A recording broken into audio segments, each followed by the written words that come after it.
तो मैं विद्यार्थियों को और प्रतिभागियों को ज्यादा समय न लेते हुए जिनके वचनों को सुनना चाहते हैं तो मैं आमंत्रित करती हूँ हमारे विशिष्ट अतिथि श्री वीके जेटली जी को कि वह विद्यार्थियों का मार्गदर्शन करें। Good evening ladies and gentleman, am I audio? हमारी आवाज पहुंच रही है आप सब लोगों का? सर यस सर, पहुंच पा रही है। Good evening to everyone, ladies and gentleman, boys and girls.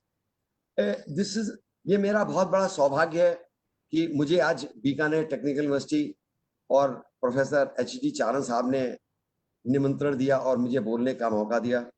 मैं आप लोगों के जो शिक्षा और शिक्षण संस्थाएं और शिक्षण और गुरुजन और प्रोफेसर और वाइस चांसलर उससे अलग मजदूर कैटेगरी से आता हूं। मैं एक मजदूर हूं और मेरी उम्र 20 वर्ष की है। मेरे पास 46 साल का तजुर्बा है इंडस्ट्री में मजदूरी करने का।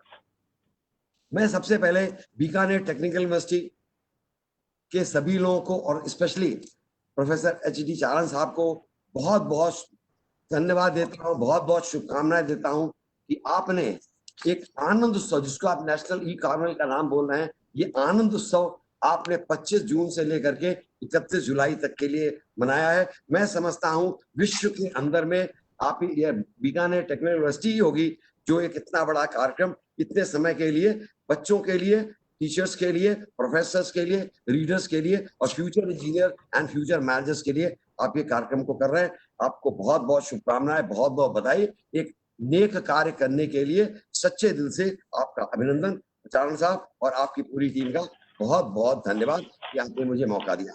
मैं ज्यादा समय नहीं लूंगा, लेकिन मैं अपनी बात को कहने से पहले, कोई भी बात करने से पहले, अगर मैं बच्चों को अपना कैरियर चुनना है, प्रोफेशन चुनना है या अपना क्या करना है जीवन में, अभी सब ज्यादातर लोग यहाँ को जिसमें वेबिनार में वॉच कर रहे हैं, ये एक तो उनके प्रोफेसर्स हैं और या फ्यूचर इंजीनियर्स हैं या फ्यूचर मैनेजर्स हैं या उन लोग हैं।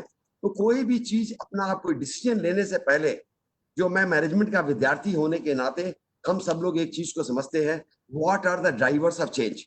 अभी जो कोरोना काल से पहले जो बिजनेस था, जो इंडस्ट्री थी, जो प्रोफेशन था, वो आज की तारीख में there are so many changes have happened. बहुत सारा परिवर्तन वर्ल्ड में हुआ है। तो हमको कोई भी चीज का चुनाव करने से पहले we need to focus and understand what are the drivers of changes.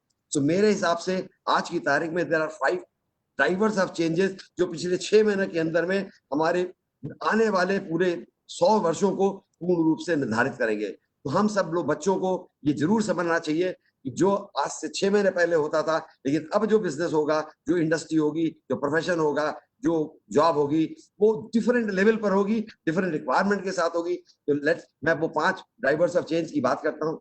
सबसे बड़ा जो ड्राइवर ऑफ चेंज पहला आया है, दिस इज कोविड पेंडेमिक। इससे क्या हुआ है, जो सबसे बड़ी चीज basically contactless economy, shifting of business from China and we see video conferencing, webinars, ये सब होंगी। तो ये एक सबसे बड़ा चेंज होगा जिसमें कॉन्टेक्ट लेस इकोनॉमी और कॉन्टेक्ट लेस मतलब खाली पैसे का भुगतान नहीं आपको क्रेडिट कार्ड या डेबिट कार्ड से करना पड़ेगा, इवन गुड्स को भी बिना टच किए आपके घर में डिलीवरी होगी। तो कॉन्टेक्ट लेस बिजनेस होने वाला है एक। दूसरा, जब सबसे ये समस्या होती है कि कोविड ने हम लोग घर पे नहीं, वर्क फ्रॉम होम होगा, डिलीवरी घर पे होगी, ये सब चीजें काफी समय तक चलने वाली हैं। तो एक ये ड्राइवर ऑफ चेंजेस कोविड-19।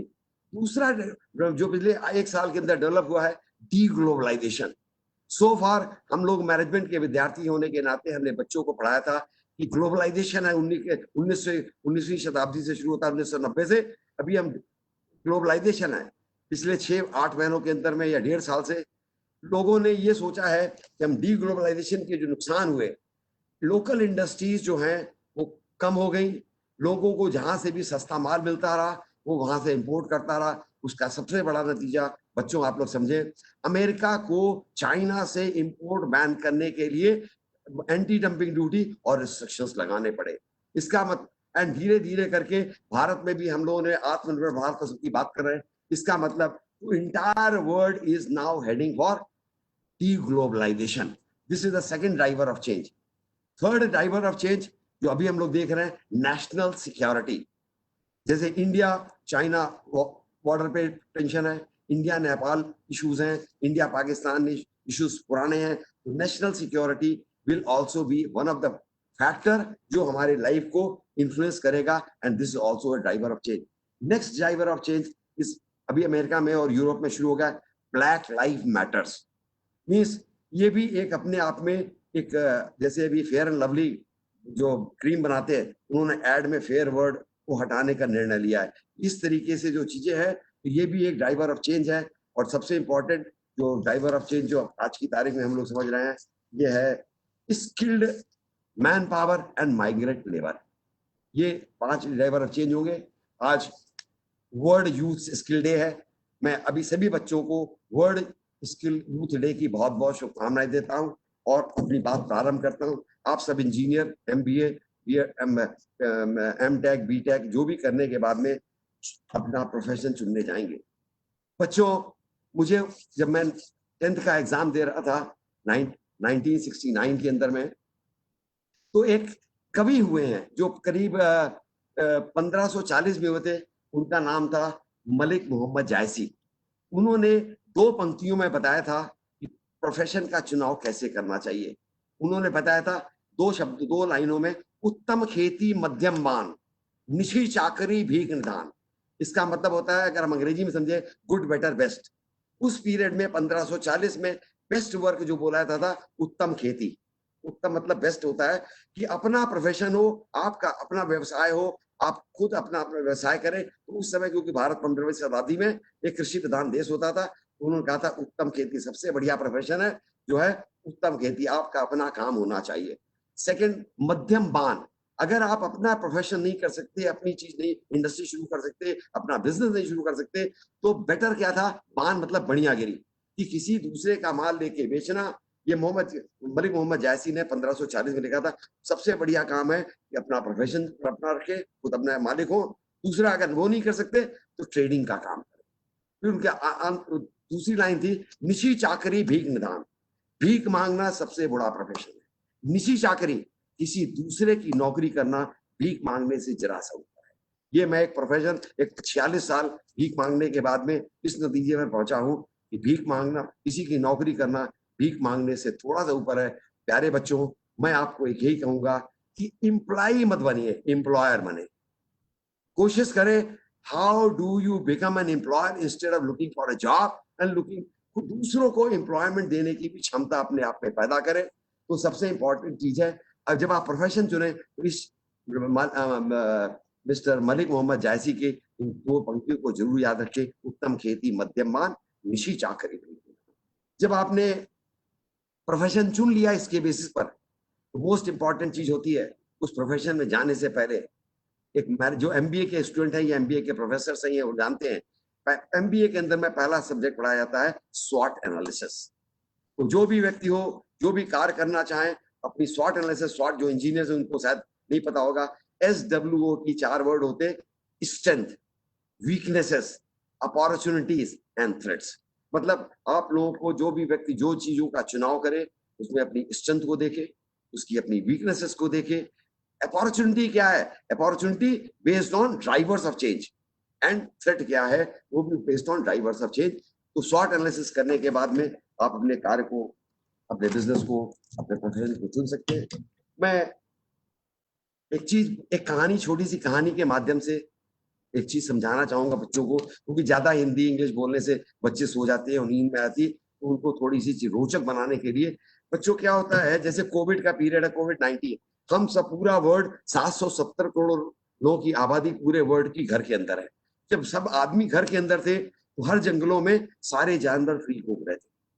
तो ऐसा ही हुआ यहाँ पर हमारे अपने राजस्थान में भी, जो जंगल में जानवर घूम रहे थे। तो एक, जैसे हमारे कोटा में एरोड्रम सर्किल है, वैसे ही जंगल का भी एक सर्किल होता है। तो एक टाइगर जा रहा था, वहां पे पहुंचता है, और दूसरी तरफ से एक गधा आ रहा था। तो दोनों एक सर्किल पर आकर के मिलते हैं, एक गधा और एक टाइगर, दोनों आपस में आमना सामना होता है। तो टाइगर, उसको सुबह सुबह का समय था, बरसात का मौसम इस समय चल रहा है, सावन चल रहा है। तो उसने कहा, भाई गधे महोदय, आज आपका ब्रेकफास्ट तो बहुत अच्छा हुआ होगा, कल रात में पानी बरसा है, घास हरी है, कितनी गीली घास है, आपका ब्रेकफास्ट तो बहुत अच्छा होगा। इसको सुन करके जो हमारे गधे महोदय थे वो थोड़े कहने लगे तुमको क्या मालूम, घास मैं खाता हूँ, घास हरे रंग की नहीं है, घास नीले रंग की। अब उन्होंने टाइगर को, गधे साहब ने बोल दिया कि घास नीले रंग की है। टाइगर कहता रहा भाई घास हरी है, घास हरी है, लेकिन वो मानने को तैयार नहीं था। थोड़ा विवाद विवाद ज्यादा बढ़ गया। ये वाद विवाद पड़ जाता है तो किसी भी इंस्टीट्यूशन का जो हेड होता है उसके पास लोग जाते हैं, तो जैसे जंगल में का राजा शेर होता है, शेर के पास ही मुकदमा पहुंचता है। तो जब राजा उनके दोनों शेर जो है, टाइगर और गधे दोनों की बात सुनता है। दोनों की बात सुनने के बाद में टाइगर कहता है सर ये सुबह आ रहे थे, मैंने कहा इनको खाली यही बात करी थी कि घास हरे रंग की होती है, तुमने आज ब्रेकफास्ट किया, वो बहुत आनंद आया होगा। लेकिन ये इस बात को मानने की जगह ये जो गधे महोदय हैं, इन्होंने कहा घास नीले रंग की होती, इसी बात पे हमारा वाद विवाद हुआ। तो इन दोनों के पक्ष सुनने के बाद में राजा ने सजा सुनाई और सजा टाइगर को सुनाई। टाइगर चिल्लाता रहा कि सर मैंने तो कहा था घास हरी होती, किसी से वेरीफाई करा लो, घास हरी होती है। गधे ने हरी नीले रंग की घास कही थी, वो गलत था, तब भी मैं सही हूं, तब भी मुझे सजा मिल रही। तो उस समय उसको सजा मिल जाती है, उसको जेल में डाल दिया जाता है। अगले दिन सुबह राजा जो टाइगर होता है वो लॉयन होता है, शेर जब मॉर्निंग वॉक पे जाता है तो कटघरे में टाइगर को खड़ा देखता है। टाइगर चिल्लाता है सर कल मैंने आपसे बहस नहीं करी थी, लेकिन आज बता दीजिए मुझे सजा क्यों दी गई, मेरा अपराध क्या। इस बात को सुनने के बाद में जो जंगल का राजा शेर है उसने कहा तुमको सजा खाली इस बात से मिली कि किसने कहा था कि किसी गधे से बहस करो।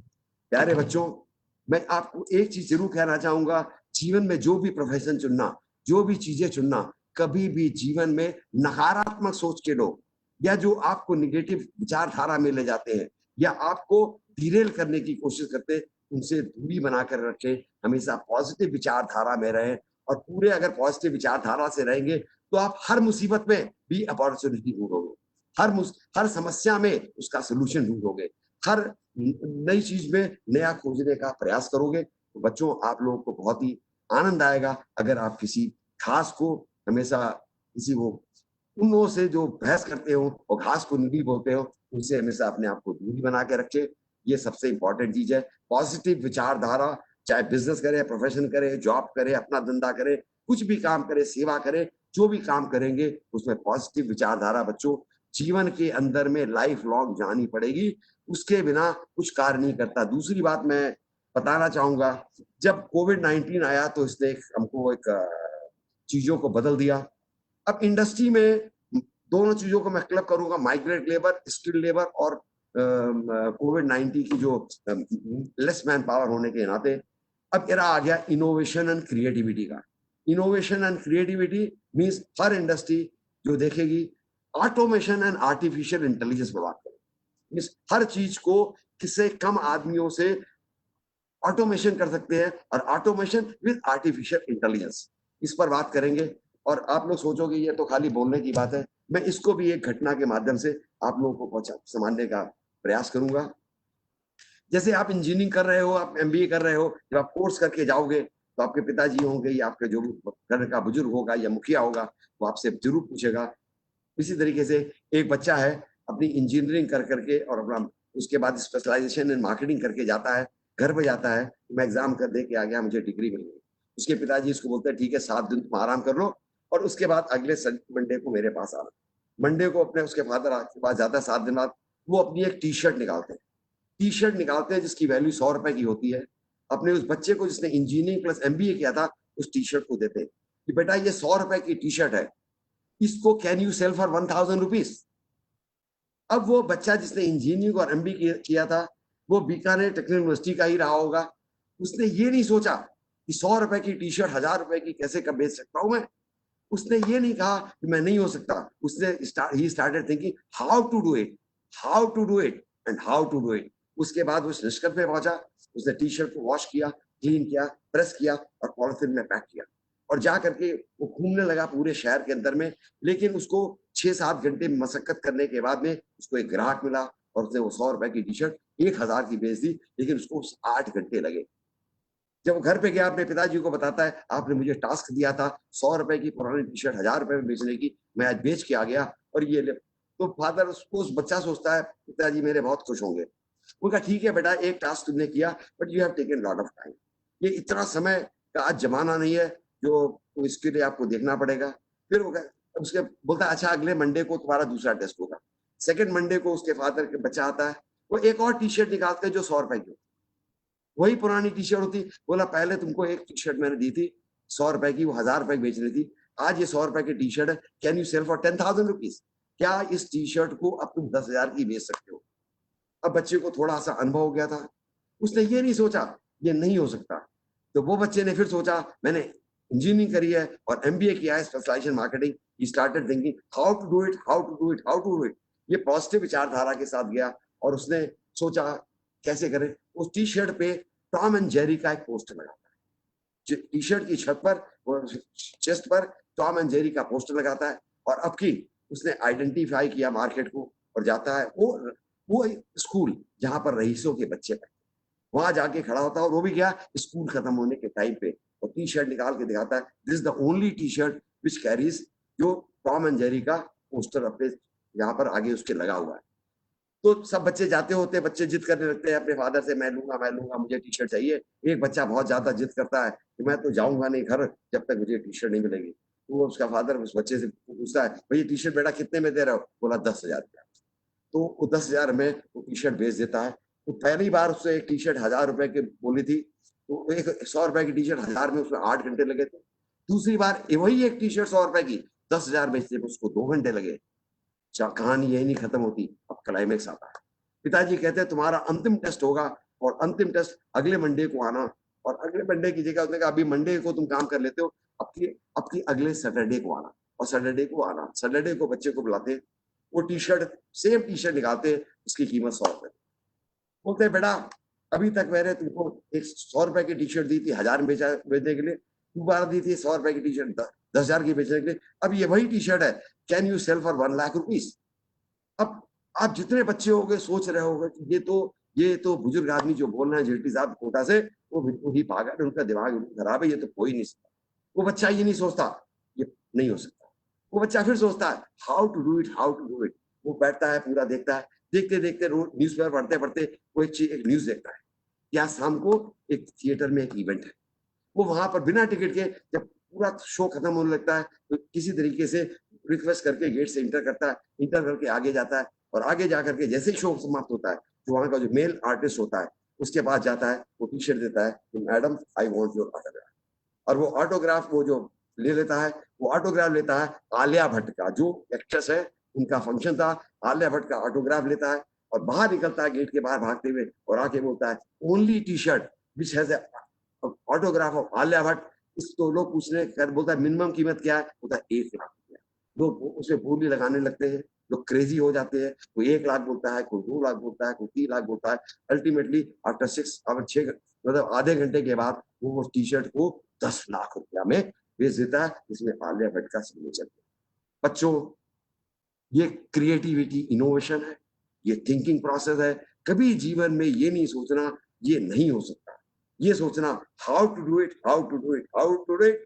बिकॉज अभी जमाना जो इंडस्ट्री का है इट इज नॉट कि आप लोग जो करोगे कि वो कंपटीशन है या किल द कॉम्पिटिटर है, हेल्दी कॉम्पिटिशन है, वो सब एरा चला गया। आज business community industry everything belongs to innovation and creativity backed by automation and artificial intelligence. मैं बच्चों आप सब लोगों को बहुत बहुत शुभकामनाएं देता हूँ, बहुत बहुत बधाई देता हूँ। मैंने थोड़ा समय कोशिश करी है, 10 मिनट का समय आपने दिया था, 10 मिनट में अपनी बात को विराम करूं। मैं चारण साहब का, ममता जी का और डॉक्टर सिंह का बहुत बहुत धन्यवाद देता हूं और सबसे ज्यादा मैं आभार व्यक्त करता हूं और अपनी कृतज्ञता व्यक्त करता हूं आज के जो हमारे chief guest professor Shantanu Chaudhary साहब को, जो IIT जोधपुर से हैं। मैं तो एक मजदूर हूँ और मजदूरी करता हूँ, खुद 45-46 वर्ष हो गए हैं। जो सीखता हूँ वो सिखा देता हूँ और आपसे कुछ आज ज्ञान प्राप्त करके ही जाऊंगा, ऐसी मैं कामना करता हूँ। मुझे आप लोगों ने समय दिया, बहुत बहुत धन्यवाद। Thank you Mamta ji, thank you Charan साहब, थैंक यू सिंह साहब, thank you. Thank you very much sir, इतने सरल शब्दों में हमारे स्टूडेंट्स को मोटिवेट करने के लिए।